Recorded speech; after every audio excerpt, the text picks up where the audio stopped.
ही संख्या बघून म्हणजे काय बोलू ते सुचत नाहीये. तुम्ही असेच खंबीरपणे आमच्या पाठीमागे राहा एवढीच विनंती करते. आणि जे आज दुःखाचा प्रसंग आहे, तुम्ही सगळे आमचं दुःख वाटण्यासाठी आलेले आहात.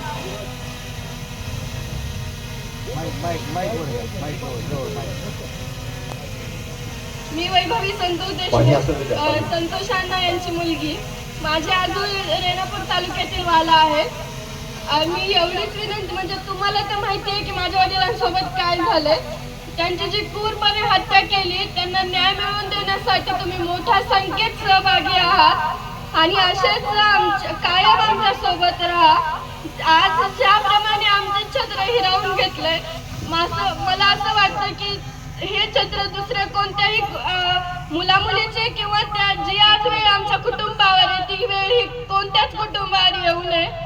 आणि माझे वडिलांच्या बद्दल सांगायचं म्हणलं तर ते एक समाजसेवक होते. त्यांनी आजपर्यंत सगळं म्हणजे जे केलं ते समाजासाठीच केलं. त्यांनी आमच्या कुटुंबाकडे कसलंच लक्ष दिलं नाही. त्यांनी समाजासाठी म्हणजे गावात झुंजत राहिले, गावामध्ये व्यवस्था केली, सगळं ठीक केलं, स्वच्छता अभियान काढले. तसेच म्हणजे ग्रामपंचायतला आमच्या खूप पुरस्कार मिळाले आहेत. माझे वडील हे मुक्ती म्हणजे जे दारू व्यसन करतात त्यांना सुद्धा त्या व्यसनातून मुक्त करत होते. आणि असेच तुम्ही आमच्या पाठीमागे राहा. न्याय मिळूस तर नाही तर नंतर सुद्धा तुम्ही असेच आमच्या पाठीमागे राहा, आमच्या सोबत राहा, एक कुटुंब म्हणून. आज मी तुम्हा सर्वांना माझं एक कुटुंब नाही, माझ्या परिवाराचा हिस्सा मानते. आज तुम्ही आलात तसं प्रत्येक मोर्चात या आणि माझ्या वडिलांना न्याय मिळवून द्या.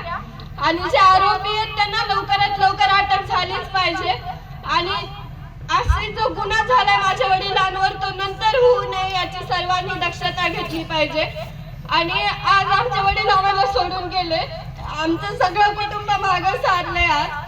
आणि तुम्ही एक कुटुंब म्हणून आम्हाला साथ द्या. तुम्ही आमच्या पाठीमागून जाऊ नका, सदैव आमच्या पाठीशी राहा. मी एवढीच विनंती करते. मोर्चाला आलात या भागी मी म्हणजे तुमचे आभार मानते आणि सदैव आमच्या पाठीशी राहा एवढीच विनंती करते.